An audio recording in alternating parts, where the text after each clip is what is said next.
The actual source here, it's October 23rd, 2022. In this video, I'll talk a bit more about volatility and why you should love volatility, why volatility is the way you actually beat this market, and also why, for some reason, volatility is also, why 99% of people cannot stomach this sector or beat it over time. I mean, first of all, what is risk? Everybody seems to suggest that if the share price goes down, that shows that risk has happened. Because for some reason, everybody's focused on making money all the time instead of making the most money over time. Take I-80 Gold, for example, one of the highest quality gold juniors around. Advanced assets, a lot of infrastructure, incredible amount of sunk cost in Nevada, great people, high skin in the game, etc. And people will say this is a risky stock simply because it has gone down. This is not risk. This is risk if you're leveraged or have a short time frame. I mean, I think you should at least have a 4-year time frame in the mining sector, the junior mining sector. However long it takes to go from a sentiment low, let's say, to a sentiment high, or at least a full cycle. Otherwise, again, like in the last 2 years, sentiment has been in a downtrend.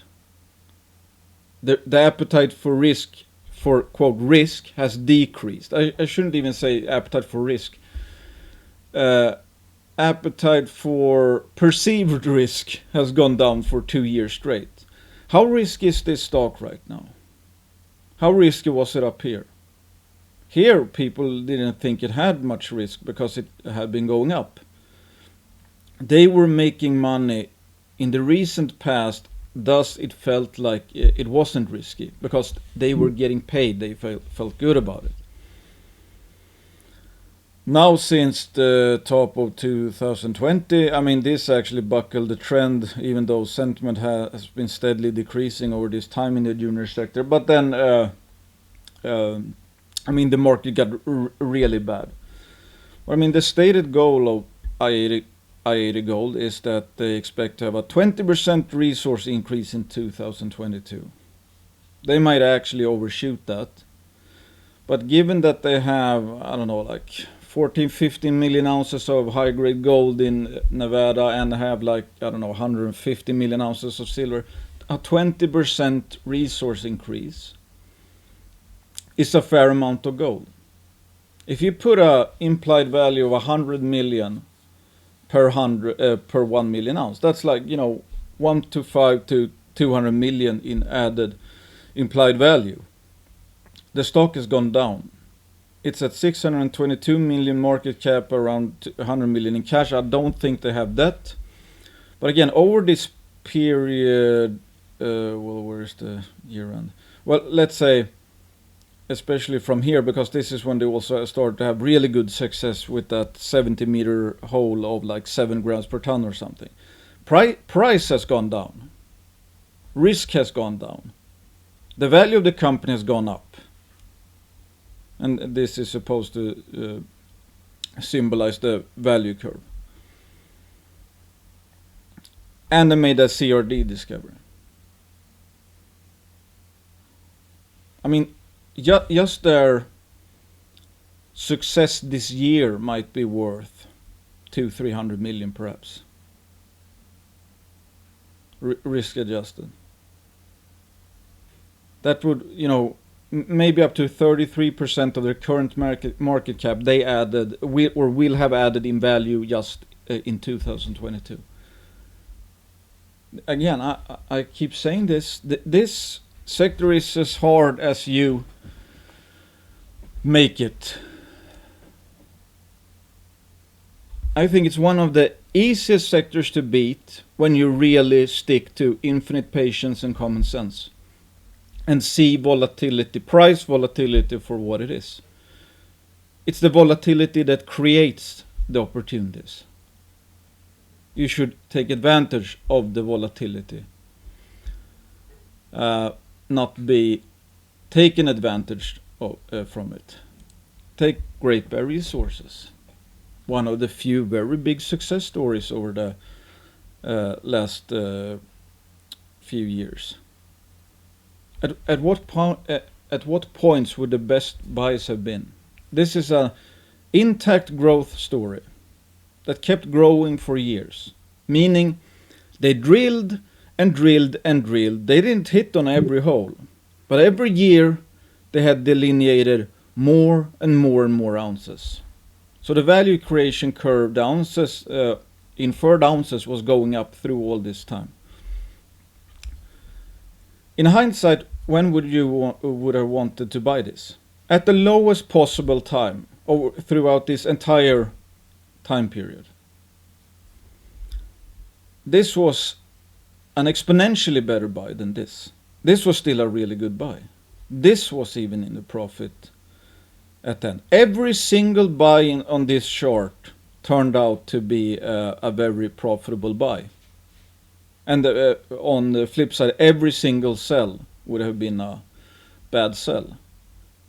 This would have been a much better buy than this. This, because it has taken longer time, would have been a better buy than this, etc., etc.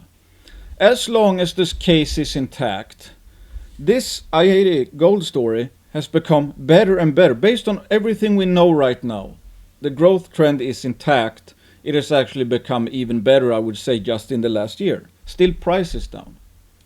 Nothing happened to Great Bear here except that we had the COVID flash crash. So, I mean, it is mind-numbingly. I mean, I know that's hard to hear, especially since right now, when you're down on pretty much 100% of your juniors, to have someone say this sector is actually really easy to beat. But when you think about it, and I've shown this in a lot of videos, how cyclical this sector is. If you're honest with yourself and just take a step back and see how markets act, you should realize by now that this sector is actually very easy to beat. So easy to beat that it's easy to get paranoid. And of course, 1 in 100, I think, perhaps, beats this market over time. So there will be 99 people out of 100 complaining about this sector, saying how hard it is, giving you advice, saying what they're doing.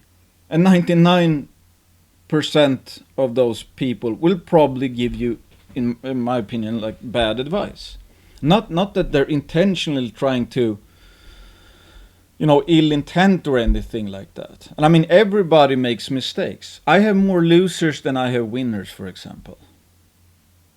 Novo is a perfect example of a big paper loss. And you probably notice, I hear about Novo all the time. I don't hear much about any of the winners, but that's how people work. I mean, people want to feel better about themselves, so they everybody's, or a lot of people are trying to cut down everybody because that makes them feel better. I mean, and it's really typically a projection. I mean, I can also throw shit now and then. I try not to, actually, and I try not to. I try not to, like, I don't know, take too much credit for a store that has gone up, because you never know that if you made a good decision or not. We just see what the result is. You can make, you can buy a stock that has good risk reward. You can still lose because good risk reward doesn't mean 100% guaranteed win. I don't regret my bets in my buys, etc. in Novo. The result today is regrettable. Those are two different things. But what I do regret, I took too much risk, actual risk on Novo. I think. I mean, at the start it played out pretty well, because I had 30% of my portfolio in Novo at 60-70 cents, and then it went up 1,000%. Still, I think it's like it was a mistake to have that much. But the biggest mistake was being all in going into as a result for Comet. Well, now I've stated this a lot of times, but that doesn't matter. The past doesn't matter. That should not influence our decisions. Some people might have been crushed by that or whatever. It's like I've had, I mean, I've had many family members in Novo. They're down on their Novo shares.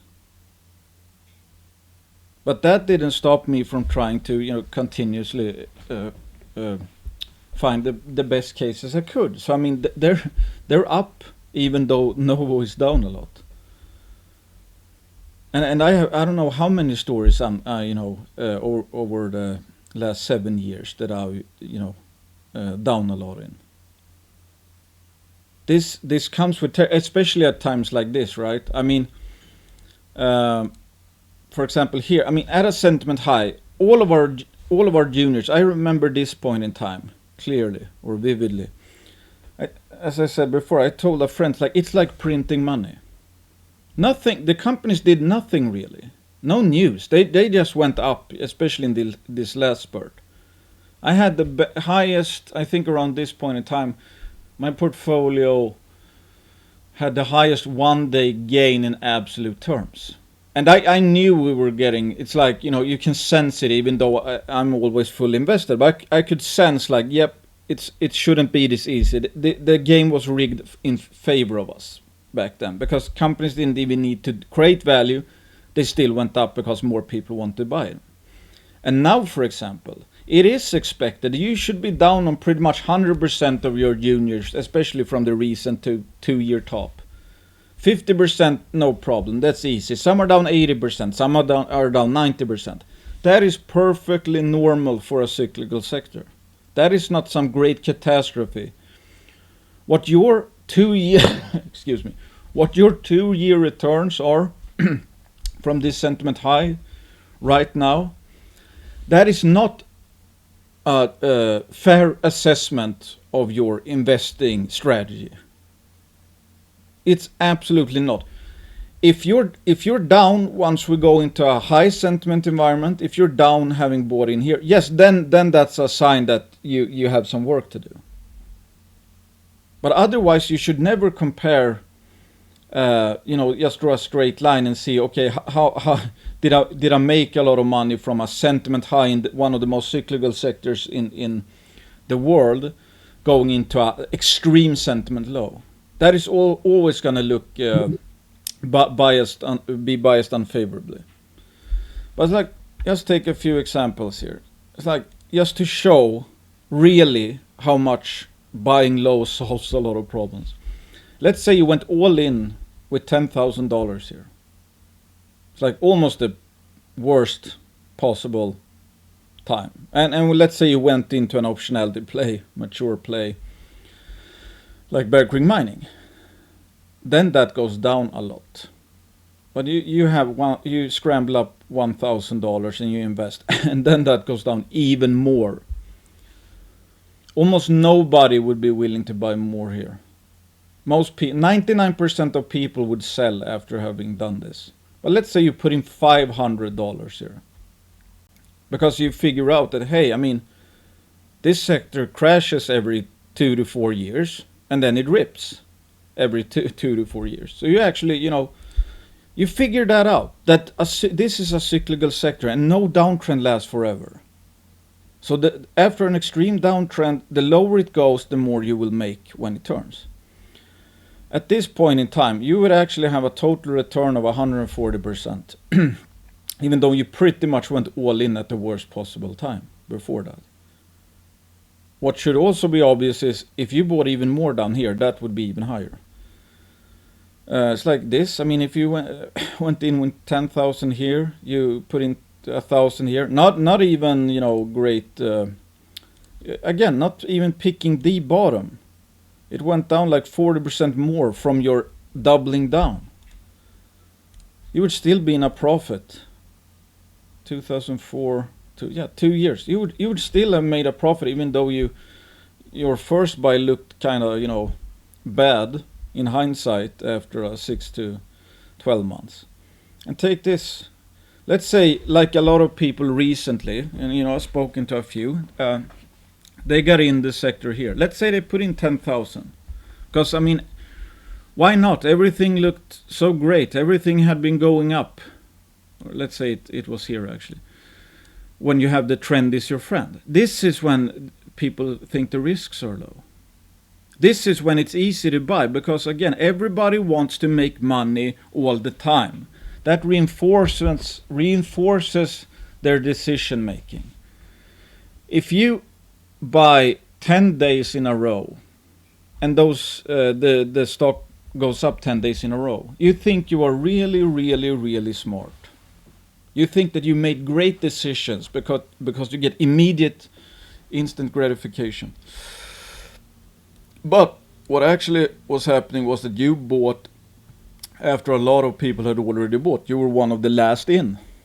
So you're sitting there with your 10,000, but you actually have, let's say, the discipline to know. And I showed this line last time. Around this level, you would always have netted 100% return within on average 2 years. So let's say you remind yourself of that you don't know when the bottom is in.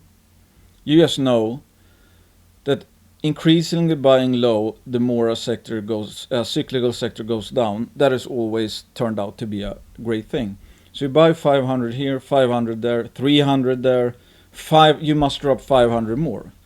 So even though you kind of went all in here, you actually, added 18% extra. And that's not, I wouldn't say that's like too much or out of this world to have, figured out a way to add, you get 2 years to add 18% extra. Still, when this cycle turns, and let's say Bear Creek is still around and hit this level, you would have invested 11,800, ending value 16,740. Still a return. Still a pretty actually solid return over depending on how long it takes. But if that's 4 years, that's not too bad at all.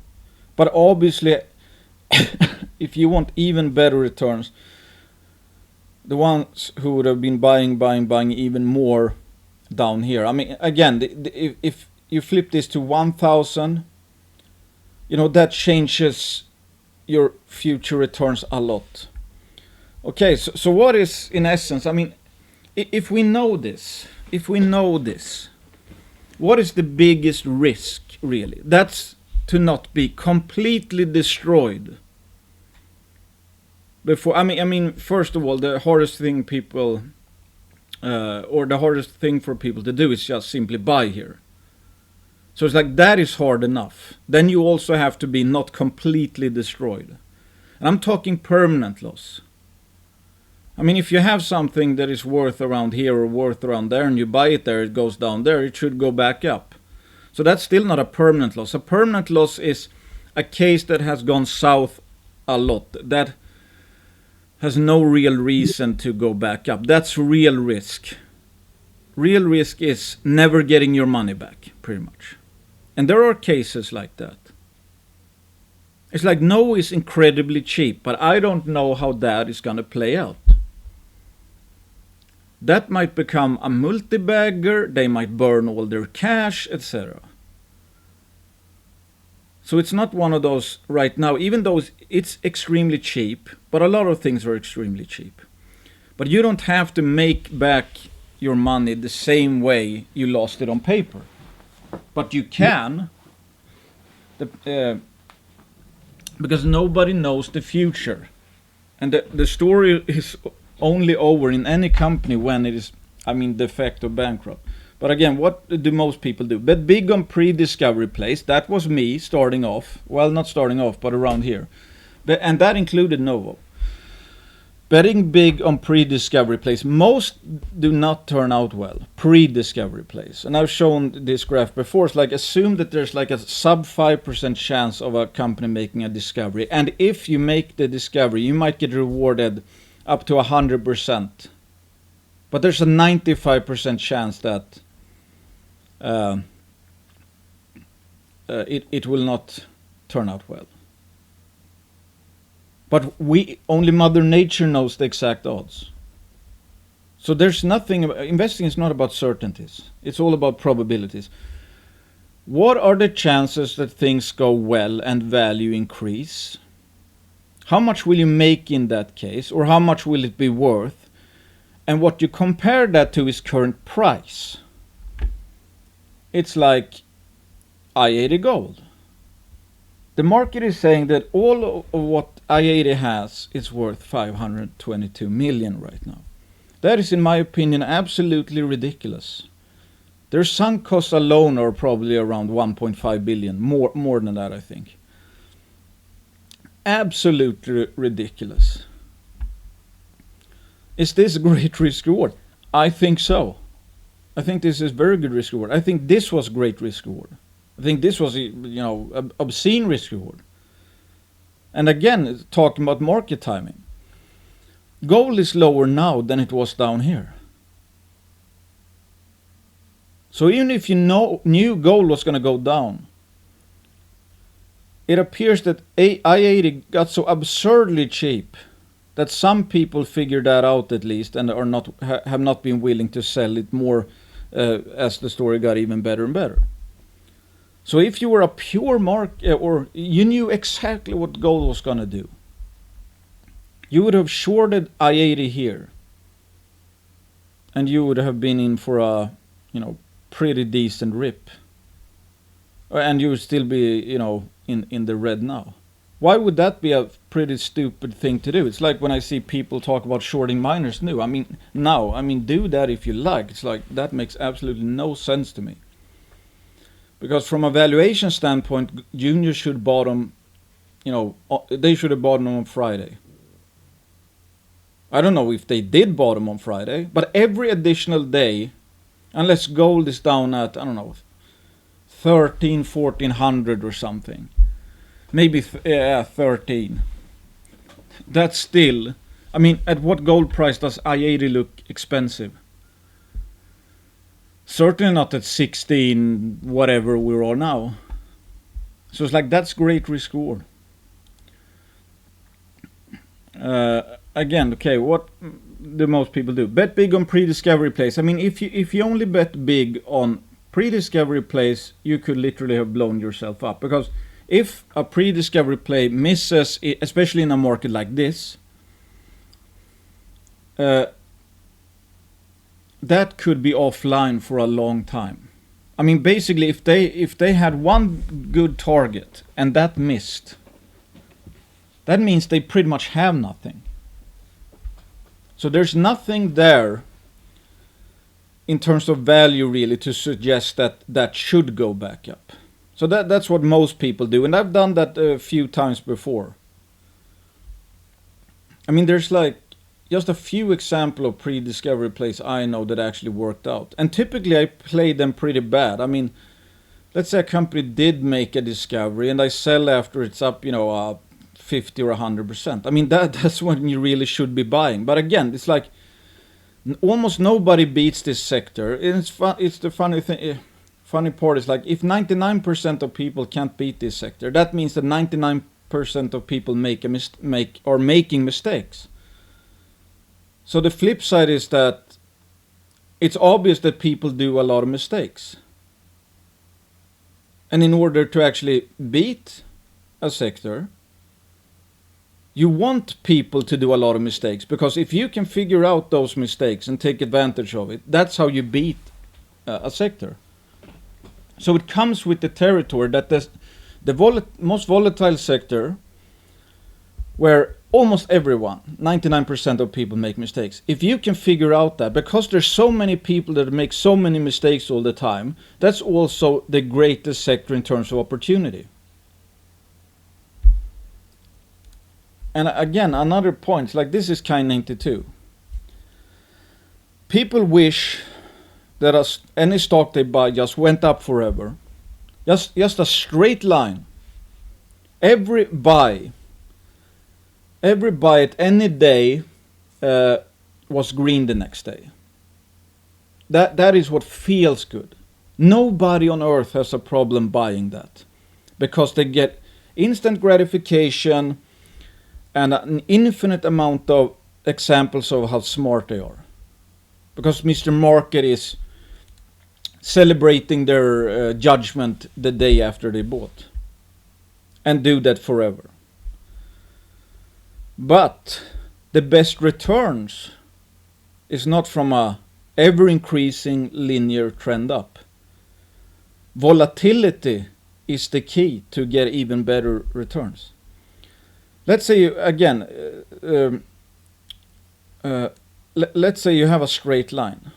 Okay, at this point in time, you bought here, 262% return within, I don't know, let's say 2 years. Absolutely stellar return. This, not even at the absolute low here, 347, almost 100%, almost an extra doubling of your money. And the buys were just 1 month apart, thanks to volatility. And this, for example, if you caught the actual low here, 492%. Again, case intact. That is like the requirement number one. Is the case intact? And is it cheap? And is the case intact? Then you compare it to price.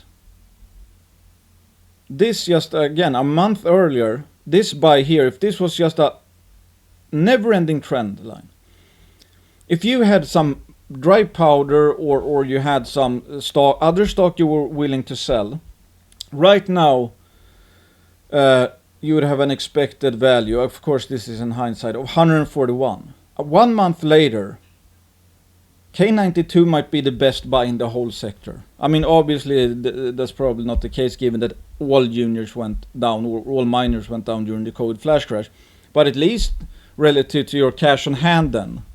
And of course some go down more. I mean, maybe not K92, but some stock might have gone down, got flushed down here. So that's, an even higher return. So maybe even in this case, theoretically, even if you went down with K92 here, big flush, maybe that's not even where your money should be going in, because there was some stock that got flushed even harder because, redemptions from a fund or whatever.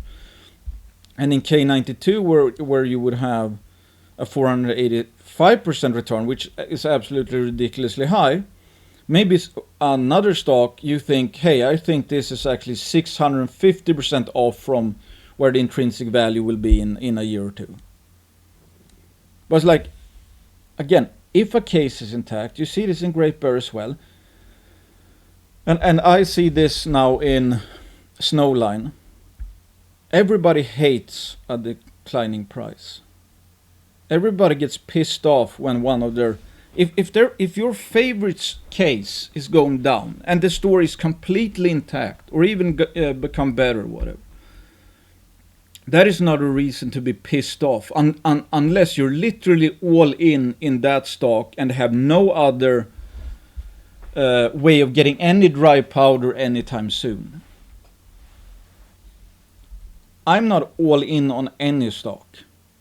I have theoretical dry powder all the time because I can simply reshuffle my portfolio at any moment in time. So what does that mean?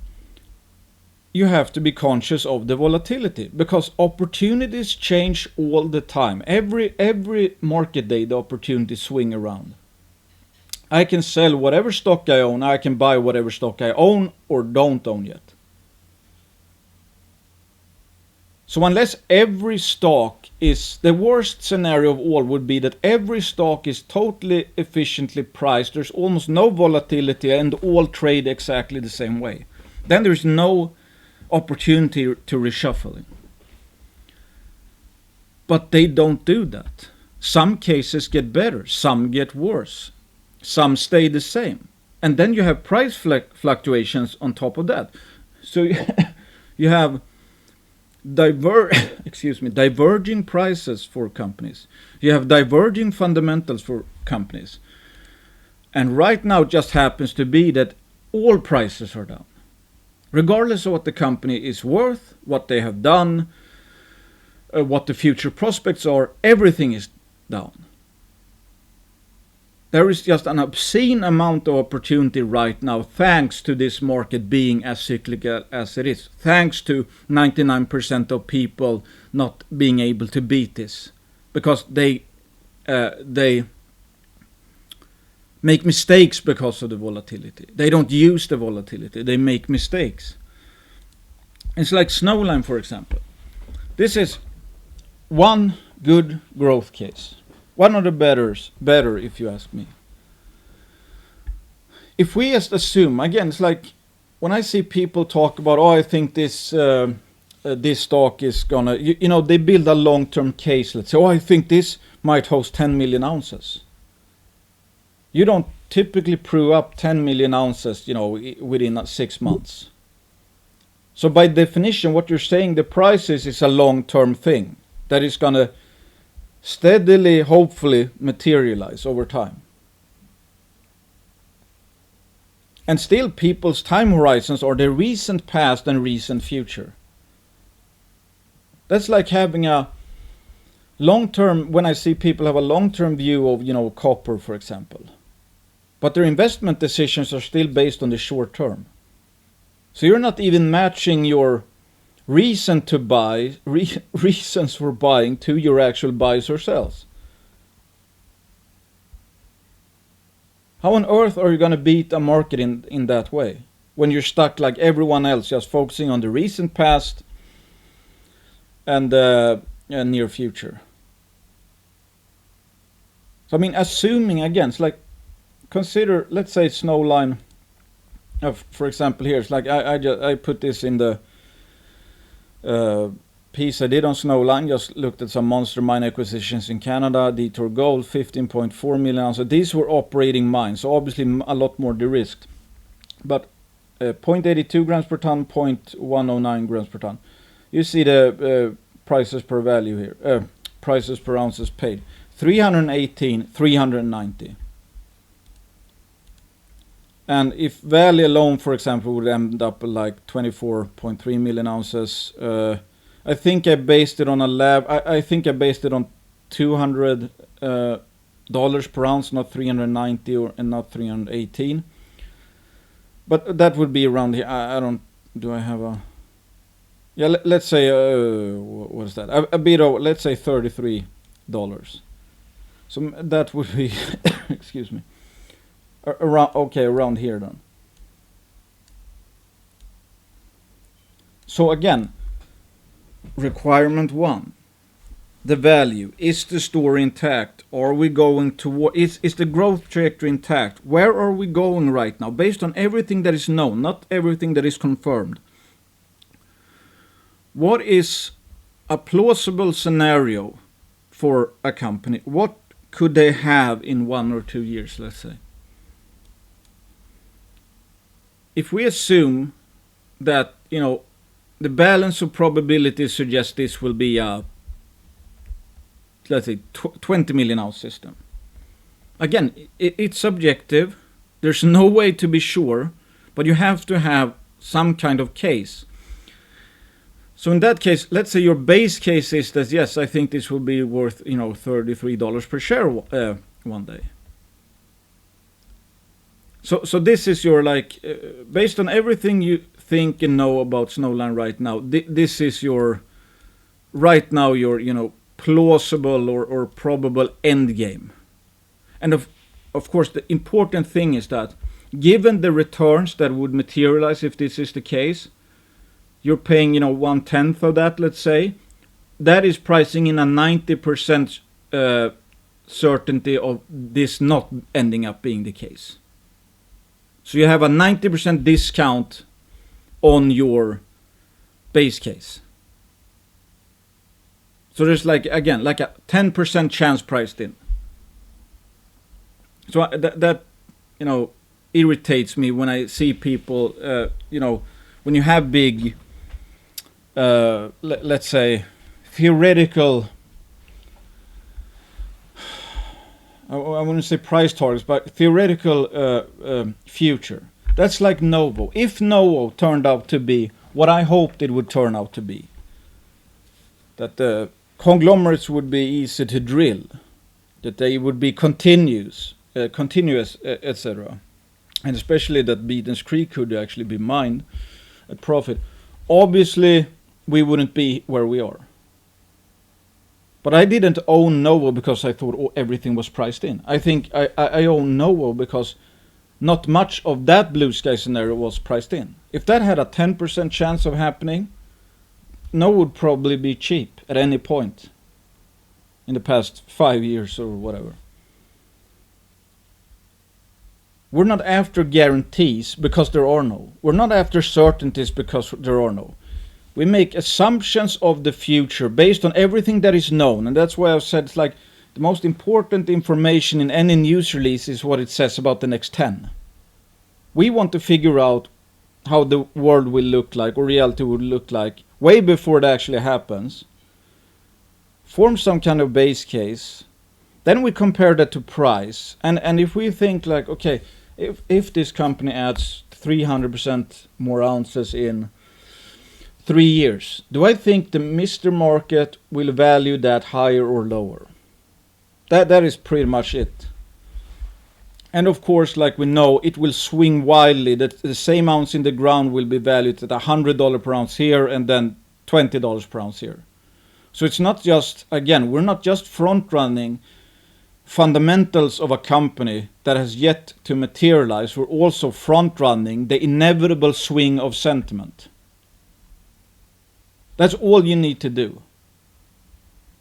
Infinite patience, realizing it's a cyclical sector, try to form some kind of base case of a growth story. That's the types I prefer at least. And that has changed a lot again. I think I've become a better and better and better investor all the time. And I've learned from losses like Novo and multiple other stories that might be down 80 or 90%. I try to learn all the time. So this channel is basically a long learning experience, like figuring out how can we beat, or how can I beat the market more and more. What makes sense? What did I do wrong previously? Why did and again, some cases you will make money on, some cases you made mistakes. You will lose money on some cases where you actually didn't make mistakes. And periodically we will lose money on everything even though we made no mistake. And on the flip side, sometimes we make money on everything even though every buy was a mistake. If we buy a bunch of crap right here, we'll look smart for a period of time. So what Mr. Market tells us over the short term or whatever, that is often useless information. And it's like, on the point of market timing, I don't know how many people who said the top is in and they weren't willing to buy Snowline all the way up. At the peak here, when Snowline made the recent, this is just 2 months ago pretty much. Yeah, almost exactly 2 months ago. At this point in time, my Snowline position alone was like 2.5 times the size of my entire portfolio 3 to 4 years ago. Some around those lines. And then it went down 45%. So you can just imagine how big, my paper loss was from the recent past here. But you didn't see me whine or complain or the market is unfair or whatever. No, this is exactly how the market acts. It's like I did a video in Western Alaska, how I thought how I thought the market might do. Based on like, yes, okay, we had 101 meter massive sulfides. Yeah. It wasn't exactly like that, but it wasn't too far off. So it's like it's hard to get pissed off and whine and have victim mentality when you start to understand how the market actually works. It's hard to get pissed off and have a victim mentality when you realize that this is like the greatest gift. The best thing that has ever happened to your dry powder or whatever, or even if you're fully invested actually, since this point in time. When you think like that, forget about the recent past. I mean, again, most people want to think the key is to make money all the time. The key should obviously be to make the most money over time. And to be able to do that, we need this. We need this kind of volatility. We really need and want this kind of volatility. Intact cases that go down a lot. So let's pretend that this is a scenario that will happen. In that case, the risk reward and future expected returns in Snowline has changed dramatically just over 2 months. At this point, your expected return would have been 743% from this point. That is absolutely a superb goddamn result. If that took 10 years, that would be worth it. After going down 45%, this is a log chart obviously, from this point, it would return 1,435%. I mean, one case, 2 months difference. And just assuming again that our base case is somewhat correct. The obvious thing is that it might be bigger, it might be smaller. Things might go wrong, things might get better, etc. But if you have that kind of, like to say, it's like aim for the stars, hit the moon. Some people will get pissed off. It's like, Scott got his question recently on an interview, asked about crest cats. You think that, their numbers hurt, the story, whatever. It's like, how, in one sense it makes sense, but it only really makes sense in the short term. Again, it's like, if it's not 50 million ounces but 20 million ounces, who would be crying about that? No one. So I mean, it's just one of those examples where it's like, I think, if you look again, given that almost nobody beats this sector, it's very interesting to look at how people think about investing and scenarios, etc. Because their reasoning is, you can understand their points, but typically the points are irrelevant. That's like how I look at a lot of macro dudes on Twitter. There's a bunch of very, very smart people that are very, very good at macro. But I don't think many of them have figured out how to actually make money on their insights. So although it's very interesting and it draws a big crowd, etc. And the same goes for like guessing where gold and silver is going to go. I mean, there are countless services where you can pay to have, technical analysis, etc., etc. Best guesstimate of what gold and silver will do in the short to medium term. That is interesting, and I retweet some of that stuff myself. But I think it is way less valuable than just understanding how the markets work and as focusing on the micro. So there's no shortage of what is interesting and written by smart people, etc. But that is almost worthless when it comes to beating the market, in my opinion. If I was a macro dude, obviously I would probably say differently. But it's like, if I'm selling newsletters in 20 years about how to beat the market, it's kind of harsh, but it's like, I should not need to be selling newsletters in 20 years. 20 years of compounding. I don't mean to. I mean, you know what I'm saying. It's like, and again, some are smart, some have the right ideas, but they don't. They can't translate it into an actual their investing strategy. That is, I think, a very big thing. It's like, for example, you can know that this sector is cyclical. You can know that it crashes and rips. You can know that a growth story is de facto intact. But to actually go through with it and buy when you should, that is a lot harder than it sounds for most people, for 99% of people.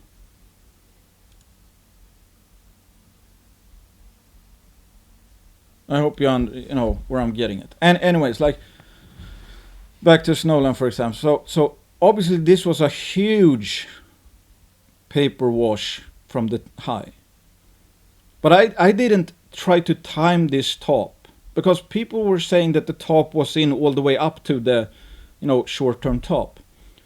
So I can't look at. I mean, most people look at it as, God damn, I knew I should have sold. I must remember it next time. I'm gonna sell every pop. But then you would have sold every time the top looked in previously, so I wouldn't even be along for the ride. And that goes back a bit, I guess, to what I say about I'm always have been always 100% long from the actual bottom tick, and that's why I can stomach or I can survive having these insane crashes because I've always been 100% long from the dips.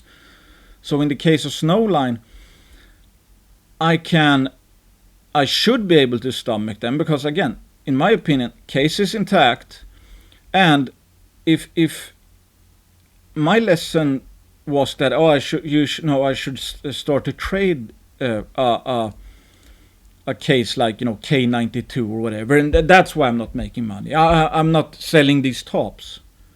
Obviously, that's not a problem if you look at this chart. Every one of these tops would be in the money. And if you didn't just simply buy every top, I mean, if you bought here, for example, if you go here and back down and back up again, your return would still be the delta from here to here. This is just, volatility on the way. But most people look at the recent past and project the near-term future. Whereas, again, assuming, again, the case is intact, and let's say, pretend this is Snowline, you would really, if you knew pretty much, again, that we're going this way, for example, why wouldn't you want it to crash here? Even if you have a sizable position, why wouldn't you want it to go down to 180.76, for example? Because let's say, again, theoretical return from this point is 1,432. If this goes down to 2 months to this level, that would have added on like 500% extra future returns. So even though your position goes down, if you have 2% to add from any other stock, that's almost going to 20 bag. That's 40%. If you add 2% down here and the case is intact, that by alone would be amount to 40% of your entire portfolio. I mean, think about it. It's just insane how buying low changes things. And take, for example, I mean, Crescat, they are one of the best performing funds out there. I mean, I looked at some other commodity funds and it's like, ooh, geez. Some are down over the last 14 years or so. I mean, if you consider, it's like, this slide, which I love, it's like, you can see here, for example, I mean, these are just their biased subjective estimates, of course. But it's like theoretical here for like Snowline, and they have them in decreasing order from portfolio contribution potential. So again, Snowline alone, assuming they did nothing, they never traded this stock and it hits their probability adjusted target and they get the price, yada yada. This position alone would almost 10 bag their entire fund. How much could you miss blue sky and still have Snowline, help out a lot? Obviously, a lot. I mean, in that case, you would, could have, way lower position than they actually have. And again, that's just one. That's what I mean by risk risk reward probabilities. No, there's no certainty. They have a probability adjusted. I mean, if this misses by 50%, but maybe Western Alaska, overperforms, yada yada. I mean, you could literally have one great case can save your entire portfolio. But what most people do, I think, like I used to do, is you find one of these great growth cases with like years left to grow, with probable growth even. And you're up like 80% and you take profit starting to look for the next one because this is already run. I mean, what a mistake that would be in stuff like Great Bear and K92. Oh, it's just, I mean, again, I have made and I will continue to make a lot of mistakes. But the thing is to like the discipline to strictly stick to common sense and use volatility. Use this obscene volatility, which kills everyone else because they do the exact wrong thing all the time. So when we figure out what everyone does wrong, we do the complete opposite. Because people aren't typically dumb. They're just dumb when it comes to investing. They don't have the conviction. They believe that, like right now, for example, if you're down 50, 60%, oh, you must be the worst investor in the world. Nothing could be farther from the truth. The worst investor in the world would be the one who bought here and sold here. That is literally the worst investor in the world. Any other time, if somebody just started buying here but bought all the way to every extreme low and increasingly so, he would beat everyone. He would beat the market. He would beat 99 out of 100 people. Just from doing that simple thing, having cyclicality in mind. And again, an important thing is not to be destroyed before the turn.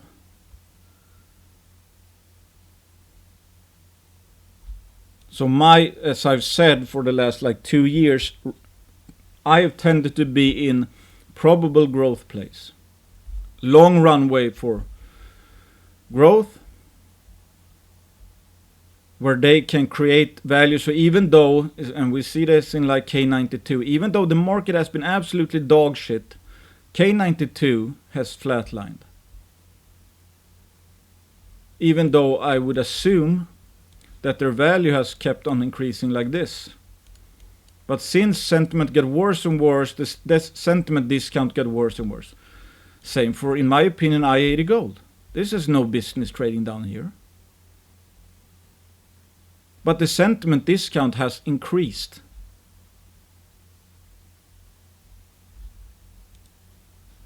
Because we're here. So when you look at a stock lately and you wonder, why am I down? Why am I down 50% on this stock? I thought it was a good case. Some dude told me it was a good case. You only really need to look at this chart and figure that out. And then your goal should be to, how do I put myself into the absolute best position for when we reach this this point again. That is why, like I showed before, my portfolio typically goes down 50 to 60% at any one of these crashes here. It went down 50, 60% here, 50, 60% here from the top, 50, 60% here, 50, 60% here, average play. But I'm not lazy at bottoms. I know it's going to turn.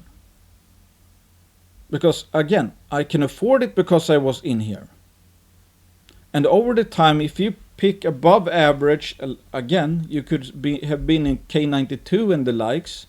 You don't need many of those. You just need to not be completely, absolutely obliterated at these lows. And the low might not be in yet. We might go even lower. But that's still not making you a bad investor. In 10 years, if this strategy isn't working, then I won't believe you. No, but I hope you know what I mean. It's like, forget about this. You don't judge your portfolio returns over the worst possible time frame. Same as you're gonna look smarter here than you probably are. Now we're looking way more stupid than we are. And the stupid ones are the ones who believe, Mr. Market, that this sector is valued as it is. And it's going down because price is down. So it must be getting worse. It's not getting worse. Risks are decreasing. There are some junior miners out there that are incredibly low risk because nothing is priced in. Some are trading at half cash. Some are trading at 80% cash. That is not high risk. Risk is a permanent loss. Risk is this sector never turning, which has never happened in the history. So if you want to have great returns, you better figure out what everybody does wrong at times like this. It's obvious, beyond obvious. And you better understand that this is how this sector is going to go forever and ever and ever. Up and down, up and down, up and down.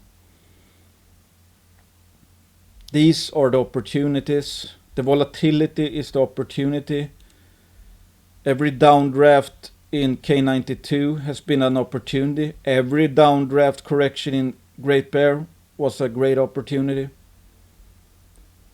Same goes for the entire sector right now. So all you need to know.